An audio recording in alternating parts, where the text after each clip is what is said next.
Welcome in, everybody, to another episode of Rising to the Occasion. I am Josh Muller, and joining me, as always, is my co-host, Jeremy Russell.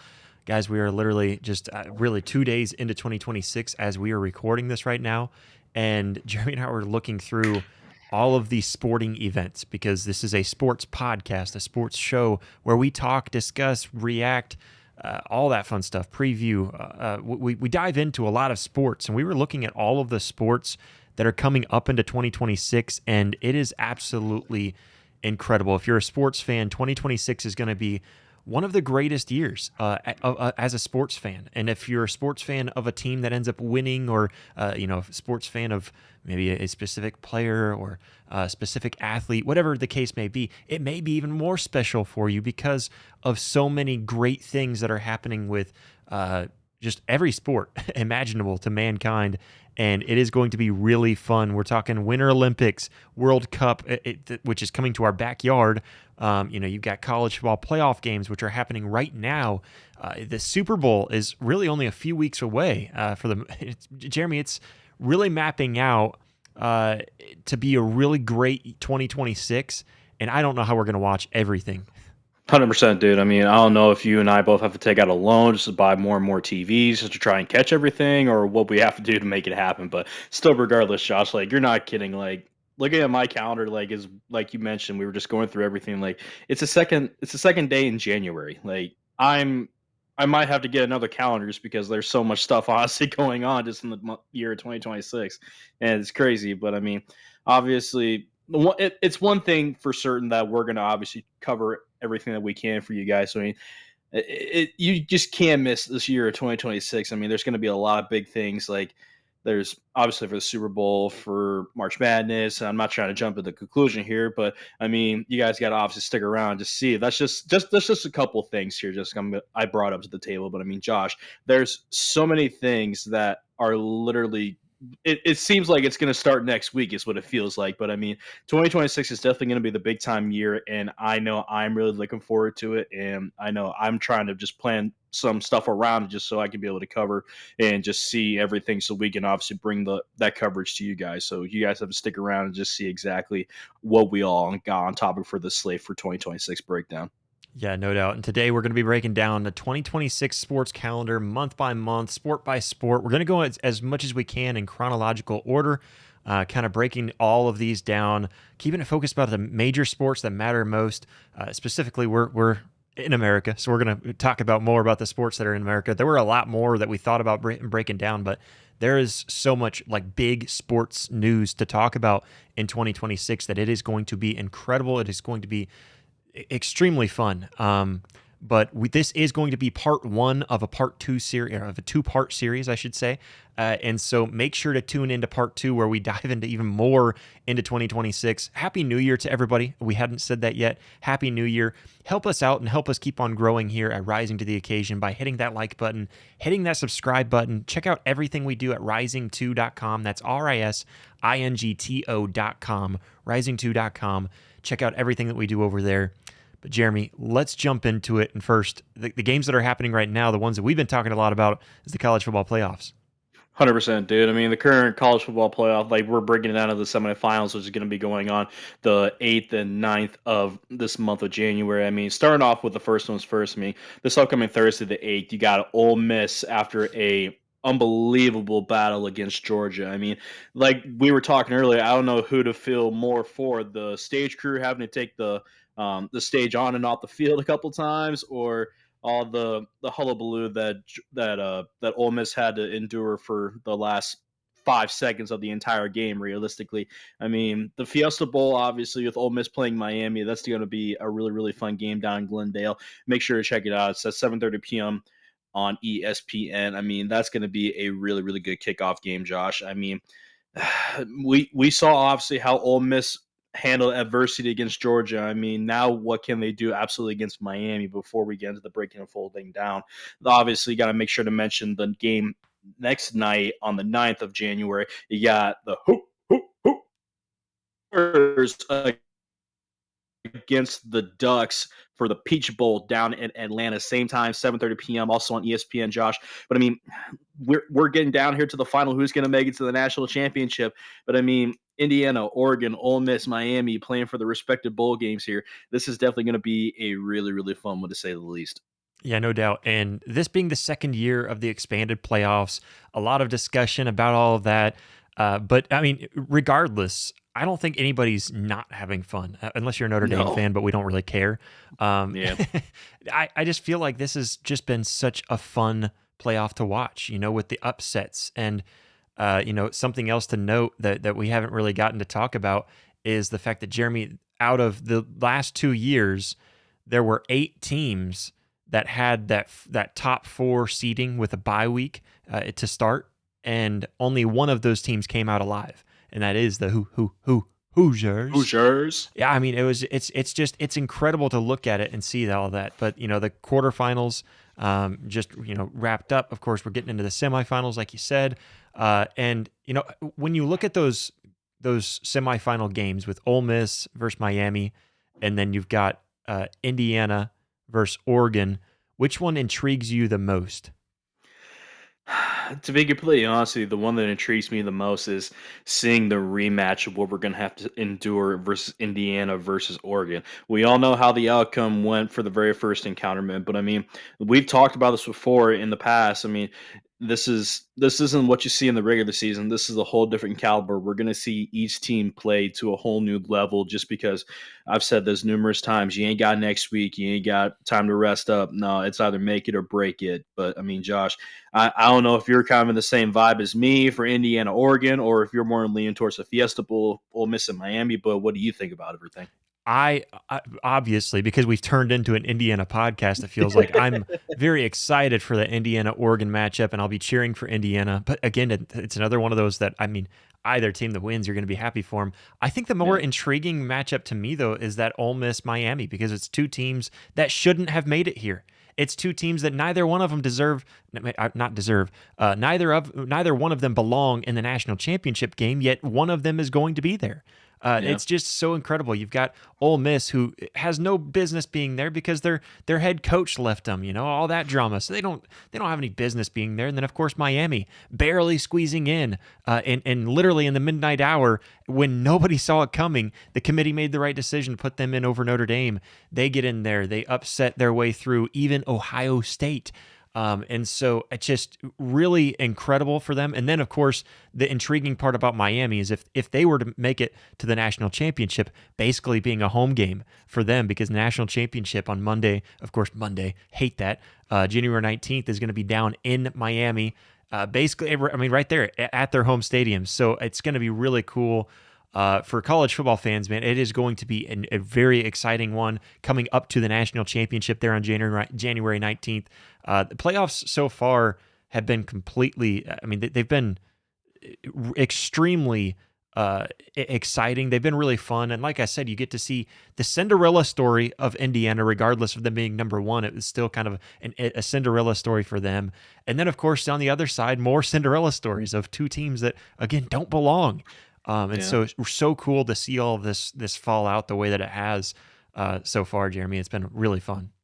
100%, dude. I mean, this is an unbelievable experience. And Josh, honestly, the crazy part is that's not even the first 3 full weeks of January here. Like, it's like just for everything that's going on. I mean, the college playoffs, it's definitely going to be fun, like you mentioned, for having the national championship on Monday the 19th. I mean, why we need to seriously make a petition just to have not have a championship game on a Monday, dude. I mean, like, what the heck are we doing here? Like, that's the only downfall I can sincerely say about the CFP. Well, I mean, there's a couple other things, but we'd like to stay on air here. But no, it's definitely going to be an absolute blast for the CFP championship on the 19th of January. I mean, obviously we're gonna have to wait and see who exactly is going to make it to there.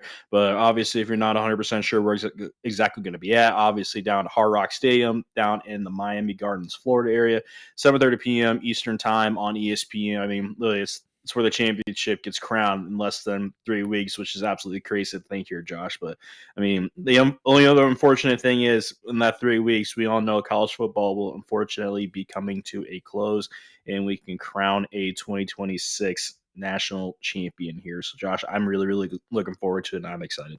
Yeah, no doubt. And another event moving on in 2026 is UFC 324, specifically that one, because it's the first one that will be on Paramount. UFC now officially striking their deal that will start here on this first event of the new year.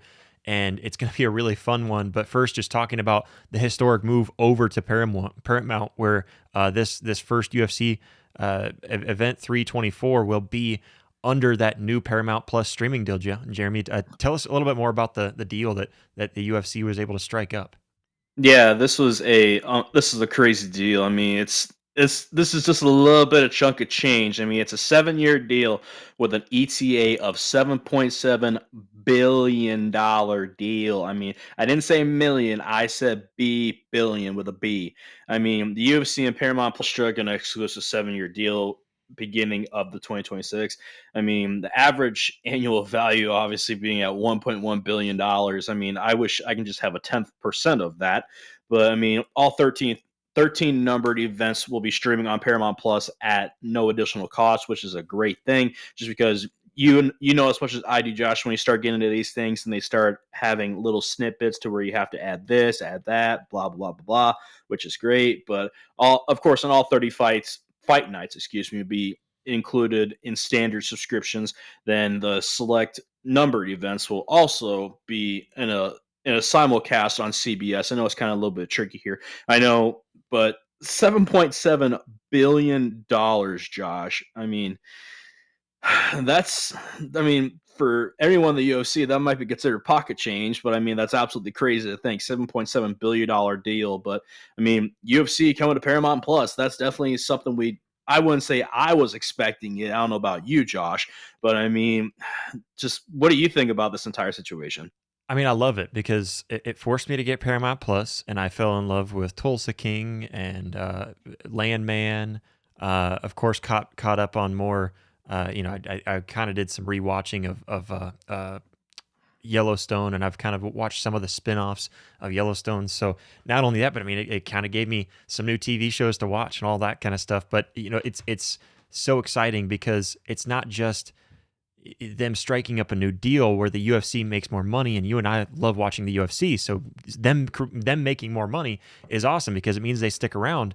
But it also saves us money because we Yeah. just have to pay for Paramount Plus now, and we get to go out to the Bigfoot Cave and watch UFC without having to go through the traditional pay-per-view model, which is awesome because fans who have historically purchased basically every numbered event like yours truly, and my pockets were getting very thin. They were starting to get a little emptied out when I had to watch all these UFC fights, and I'm always the one that gets suckered into buying the UFC fights for everybody. But instead of paying $80 per fight, you just have to pay that one fee, which is now like 120 some bucks a month or a year now, rather than paying $80 per month that you're watching it. So I mean, Yeah. just so awesome that you get to now get rid of all of those extra fees. You don't have to go through you have to have ESPN Plus and buy the pay-per-view separate and all this jazz. No, none of that. It makes it so much easier getting into it. And of course, that event is also going to be really fun because you got Justin Gaethje versus Paddy the Baddy, Paddy Pimblett, which is going to be an interim UFC lightweight championship with Ilya Topuria, kind of dealing with some personal matters, kind of walking away from it. Jeremy, I think that Justin Gaethje against Paddy the Baddy, I mean, what better way to start off the new year than to start it off with that as the main event? I know the saying goes, "Let's go out with a bang," but forget that. Let's start out with a bang here. I No mean, kidding. with Justin Gaethje versus Patty the Batty, I mean, this is gonna be a battle for the ages. I mean, you got two really good technical fighters here that know how to conserve time and know when to make the right move. And this is what more can you really ask for just for having a beginning of the year fight just like this? I mean, I don't know about you, Josh, but I'm kind of leaning. I don't think it's going to go the entire length of the fight, but I mean, only time can definitely tell. I'm really looking forward to it the more and more we talk about the year of 2026. I hate waiting, and you know that as much as I do. But I wish we could fast forward in time a little bit just so we can go to these pay-per-view fights. But I I am mean, I am very excited about that fight, but I do wish Ilya Taporia against Patty would have happened. That would have I been know, the bigger bang. But co-main definitely. event with Kayla Harrison, Amanda Nunes, bantamweight championship. Kayla Harrison, who comes in defending her title now. I believe this will be her first title defense against Amanda Nunes, who's 23-5 in her career, making her comeback. Coming out of retirement to fight in this one. I mean, Jeremy, I think this is one of the biggest fights in women's MMA history. Oh, 100%, dude. I mean, just having Amanda Nunes coming back out of retirement. I mean, having a record like 23-5, that's nothing to complain about. It's and the thing that tops it off, you get a person like Kayla Harrison who's 19-1 defending her title here. I mean, she's meant business here in the UFC, dude. I mean, but don't get me wrong, Amanda Nunes is no slouch, and she knows how to make you wear yourself out, and she can make you really get off your game here. But Josh, I mean, you said it the best. It's one of the biggest fights in women's MMA history here.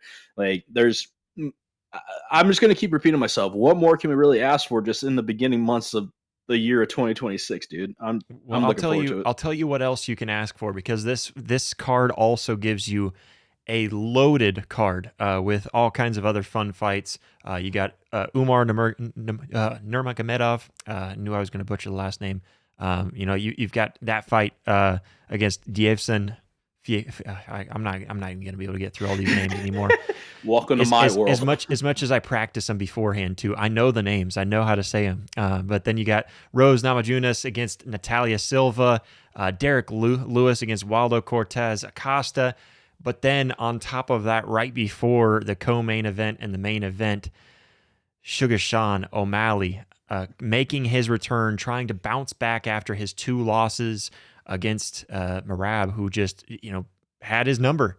But he's going against Yadong Song, so it's going to be a very fun card, extremely stacked card. No better way to start off the year, really. I mean, Dana knows how to do it. Start the year off with a bang. But we've also got some winter action January through March, really, because you go later on, and I guess getting into February, we get Super Bowl 60, which will be on Sunday, February 8th. This time being out in Santa Clara, California at Levi's Stadium. Going to be very fun. I mean, if you are a sports fan, you tune into the Super Bowl. If you're not a sports fan, you usually still tune into the Super Bowl, even if you're not tuned in. You watch it for the commercials. You watch it because you can go and have a party. That's just the. I mean, it's a holiday. It's a national holiday here in the United States. Going to be really fun. Yeah, obviously, just because every Super Bowl is fun. It comes down to it. It's one of the biggest sporting events of the year, Jeremy. 100%, dude. I mean, there's not been a year to where you and I have gotten together to watch the Super Bowl. I mean, it's honestly becoming like a family tradition. Like, we have done a lot of traditions here in the past, but I mean, this is like the biggest one that we started to pick back up again since you moving back to the Midwest here in the state of Iowa here. But I mean, like you said, Josh, there's so much looking forward to the Super Bowl here. I mean, just even outside of the two teams that will fight their way into making to the Super Bowl. I mean, obviously got the little things before, even during like the halftime show. I know Bad Bunny's performing at the halftime show this year for the Super Bowl. I mean, even like some special significance. I mean, this is the third Super Bowl in San Francisco in the Bay Area, of course. I mean, it's the second in Levi Stadium. The first one was back 10 years ago in Super Bowl 50 in 2016. But I mean, Josh, the NFL playoffs are happening right now. I mean, you look at the wild card. I mean, going obviously from the 10th to the 12th of January, and the divisionals going from the 17th to 18th, and the conference championship is obviously on the 25th of January. I mean, there's still a lot of time left, but to me, let me just start out with this. I kind of want your opinion, Josh. Like, who do you think right now are the current favorites to go to the Super Bowl right now? It's tough. I don't know. You kind of caught me off the spot there. I feel like the Niners have a really good chance. That's the team I've been looking at that I feel like if I got to Yeah, pick one, that's it. And for them to basically have home field advantage would be kind of cool. yeah. See, I'm trying to think divisions or not divisions, but conferences too, making sure that I'm not picking what conference are the Niners in. I'm kind of drawing a blank there. Um, Are they NFC or are they AFC? they're Yeah, the NFC. They are NFC. Okay, so I'm completely drawing a blank. Man, who do I want on the other side? Man, it's tough. What about this, Josh? I'm just gonna throw a team out there, and I want your honest opinion. The Jacksonville Jaguars. Maybe. I honestly I feel like the NFC's winning it this year. I just Yeah, pulled it up just to try to figure out who else I can pick at the AFC. I mean New England. That would be my yeah, my Drake my pick May. for the Yeah. AFC. I think that's an easy one, but What uh, about the Broncos? for the NFC though, I really like the Niners. The way that they've been playing down the stretch. It's kind of the team that I've been going with. There you go. Broncos are another really good team to pick out of the AFC for sure. Yeah, Um, that AFC West dude is something else. I mean, the Broncos have just been rolling. yeah, I'll say Patriots Niners. That would be my prediction right now as it stands. But that's before the Okay. playoff picture completely set, seeing what the bracket looks like and everything. But that would be my pick right now. Who do you Yeah. think? I was kind of going on the San Francisco 49ers trend as well, but like I just said, I mentioned the Denver Broncos. I mean, I'm kind of just stuck on between those two. I mean, you got a good NFC and a good AFC battle here. I mean, you got two gunslingers of a quarterback. If that were to happen, you got Brock Purdy, Mr. Irrelevant, who then you got I wouldn't say the best things to slice bread, obviously, for the Denver Broncos. That's happened in a minute. But I mean, obviously, with that guy named Bo Nix, I mean, he's just been tearing it up here for Denver and just getting on those win streaks. I mean, that's a real big time attribution just for any kind of team, especially for what the Denver Broncos have been put through. I mean, the last time that obviously being in the Super Bowl with Peyton Manning, or not with Peyton Manning, excuse me, but I mean, um, I literally just had them on the top of my head now. I don't know why I draw a blank, but the last time the Denver Broncos went, they were in the Super Bowl. I mean, it was a big time attribution, and it's just been a long time coming for the Denver Broncos here. But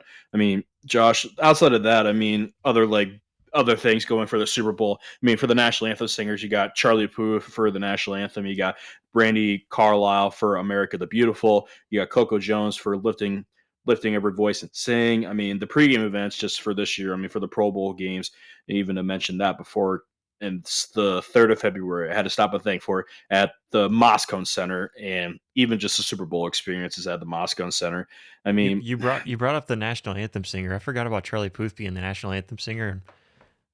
And I'm kind of maybe I shouldn't be, but I'm kind of ashamed to say I'm kind of excited for that. I'm interested at least. So yeah, I really hope. I hate I hate getting my hopes up for national anthem singers and then they end up butchering it, changing it too much, or I like it when you keep it traditional, but give us something good vocally or some kind of emotion put into it, and but especially at the Super Bowl, you know what I mean? But what all I'm gonna about say is, all I'm gonna say is before we go to the jump next topic. I mean, yeah, if I had a sign to make, I would make it really fast. Just speak for the national anthem. Just bring back Chris Stapleton. That's all I'm gonna say. just yeah, every year, just Hmm. that's it. From now Just on, we're take just the money. we're not even going to have him reperform it. We're just going to replay Chris Stapleton every. Literally, We can. literally. I mean, it's 2026. We've got holograms now, right? We can just put a hologram of him with like the same performance. Hmm. But Jeremy, we've also got the Winter Olympics, which is going to be a really fun one this year. 100%, dude. I mean, the Winter Olympics in Milano Cortina. I mean, obviously having at least going on to the month of February now. I mean, it's going from the 6th to the end of my birthday on the 22nd of this upcoming year. I mean, the location in Milano and Cortina d'Ispassato, Italy. I mean, you look at obviously for like the key U.S. sports. I mean, you got hockey, snowboarding, skiing, figure skating. I mean, the biggest thing is, why does it matter? Like, a lot of people don't, like, I shouldn't say a lot of people, but some people don't necessarily care for the winter events as much as they do for the summer events for the Olympics and stuff like that. I mean, this is the first Winter Olympics with multiple official co-host cities since the year of 1992. I mean, I'm really looking forward to it, but I mean, of course, the one thing that I'm really looking forward into particular is Team USA hockey expectations and just how they're going to perform this year. But I mean, it's definitely some big time events for a much watch event for some of the casual fans. But I mean, Josh, this is definitely going to be a real fun. But of course, after you get out of the winter and the snow, we're gonna dive deep into the hardwood coming March for the March Madness here. Oh, absolutely. And every year, March Madness is a big deal because it's a big deal. It's fun. I mean, who doesn't love filling out the bracket? Even if you have no idea what you're filling out, just fill it out and see how far you can make it, right? It's Yeah. going to be a lot of fun. Of course, starting in Selection Sunday is on March 15th, getting into the March Madness, going down through it, getting down, you know, you start off with those first four that have to try to fight their way in, and then you get the first round, going on to the second round, Sweet 16, Elite Eight, Final Four, all that fun stuff. But then, of course, closing it all out at Lucas Oil Stadium in Indianapolis, Indiana this year, which is going to be a lot of fun. How about it? Give it up for the state of Indiana here. It's been a great year for them. And so now they get the even though they're a football state now, they're no longer a basketball state. They're getting basketball in Indianapolis. It's actually Indianapolis's ninth time hosting the Final Four, and it's if you've seen it there at the Lucas Oil Stadium and been there in person, it is a really good venue for basketball too. I think it's known for being the football stadium, right? But it really is a good setup there. But anyways, a lot of it's going to come down to it. We're going to get into bracketology, all that fun stuff whenever we get to it. But of course, in 2026, you can't bring up all the fun stuff without bringing up March Madness, Jeremy. Oh, 100%, dude. I mean, March Madness is literally one of the one of those events to where you can go take time off of work. I mean, really, I'm not even kidding because I've seen a lot of people do it. I know Yeah. I've done it. Don't tell my boss that, but I mean, I know you've probably done it. Then I might just wrap myself out, but I don't care. I mean, those first 2 days of the tournament. I mean, on Thursday and Friday, it's basically it feels like a national holiday for sports fans, dude. I mean, literally, the March Madness bracket. I know you and I both love filling out Bracket Mania. I mean, I think last when we did it last year, I think I filled out 6 or 8 brackets. I can't remember the exact number that you filled out, but I know literally March Madness is literally the perfect time for all the national holiday sports fans. I mean, there's no other better time in the month of March for literally just the entire month of March Madness here. Yeah, no doubt. And then, of course, getting down into April, we get the Masters. So right around that mid-April, that's going to be a fun time too. You get down through it where you got defending champion Rory McIlroy, who won last year. The Masters is always a lot of fun, Jeremy. 100%, dude. I mean, it's one of those moments to where you and I, we love watching golf, we love playing golf, but I mean, just watching the Masters tournament, it just hits different here, especially in the month of April. I mean, just the facility of the Augusta National Golf Club in Augusta, Georgia. I mean, that's a course on my bucket list. I know it's probably on the same for yours as well, but I mean, it's the 90th Masters tournament. The like you mentioned, the defending champion Rory McIlroy winning in the 2025 in the playoff. I mean, that was a unbelievable playoff, and just you can definitely tell by the absolute pure excitement, emotions, everything going through McElroy's mind. I mean, once he got down on his knees and just started to let the emotions go, I mean, it was an absolute. It was a heart warmer to say the absolute least, Josh. Yeah. Well, and that whole week too is fun. You get the practice rounds starting in the beginning of the week. They're on Monday, all the way through where the round one starts. This year it'll be April 9th on Thursday, all the way through Sunday, and finding out who is going to wear that green jacket. It's one of the most prestigious events in all of the world of golf, and of course last year it was even more special, like you said, kind of one of those heartwarming things with McElroy because he was able to complete the career Grand Slam. Just the defending champ coming back into it. Man, it's one of those fun ones. If you're just a casual golf fan, I know people who aren't even golf fans that love watching the Masters because it's just that big of an event. And then of course, I'm kind of interested too in watching the par three contest too. I think that's going to be a lot of fun there. That's something that I don't think I've ever really paid attention to, or if it's new, I'm not sure. But seeing that on the schedule is going to be a lot of fun. But Jeremy, then we get into NBA and NHL playoffs, which I'll start us off there with the NBA playoffs. Play-in tournament starts on April 15th. That's going to be really fun to see. I love that they're doing that now, a play-in tournament to get into the playoffs, and then of course the playoffs officially begin on April 19th, and Hmm. then you got your conference semifinals all the way down to the finals. Finals are somewhere down there mid-May, and then of course you got the NBA finals there in June. So just a lot of playoffs to be had there in 2026, but the NBA playoffs there in April and through May and all that too. So then, Jeremy, of course, your favorite sport, we've got the NHL playoffs too. 100%, dude. When it comes time to the month of April, I say this every single year because it's the truth, the whole truth, and nothing but the truth. There's no other better time than playoff hockey, dude. I mean, unfortunately, every season has to come to an end so we can see all the aftermath and see what we have upcoming for the next year. But the season ends for the NHL on the 16th of April. Then you literally don't have a whole bunch of time. I mean, the Stanley Cup playoffs then begin 2 days later on the 18th of April. Then you get into the deep, deep, deep grind of the Stanley Cup playoffs. The unbelievable. Sometimes you see series sweeps, or if they go all the way towards game sevens.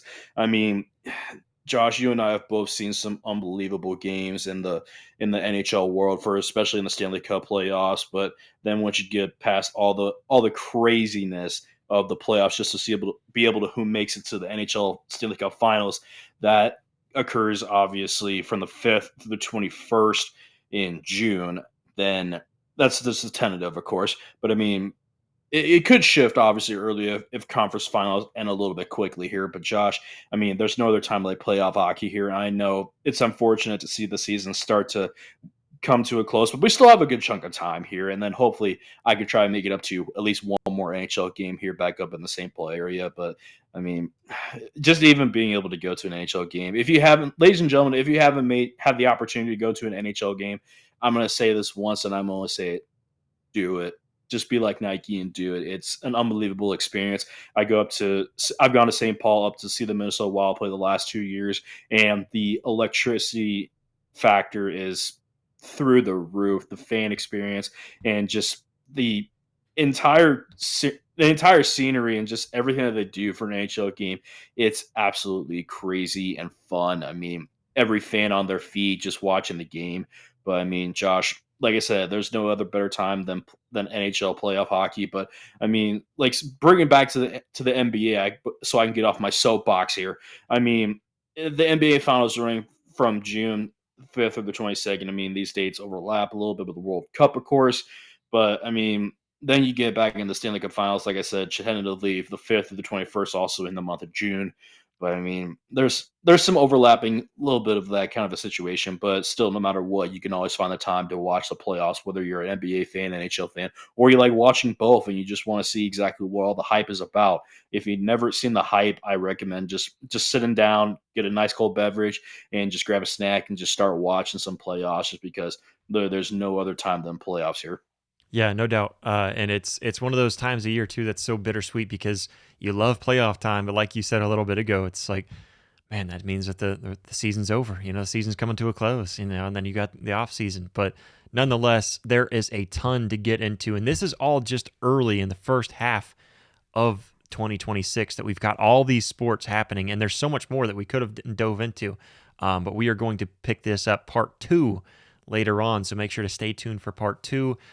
Very excited for 2026 and all of the world of sports that are going to be thrown at us all this year. It is going to be a very fun one, ladies and gentlemen. Again, like we mentioned, stay tuned for part two. Hit that like button, hit that subscribe button. Happy New Year. Help us keep on growing here at Rising to the Occasion by hitting that like button, hitting that subscribe button, following us on social media. Check out everything we do over at rising2.com. That's risingto.com.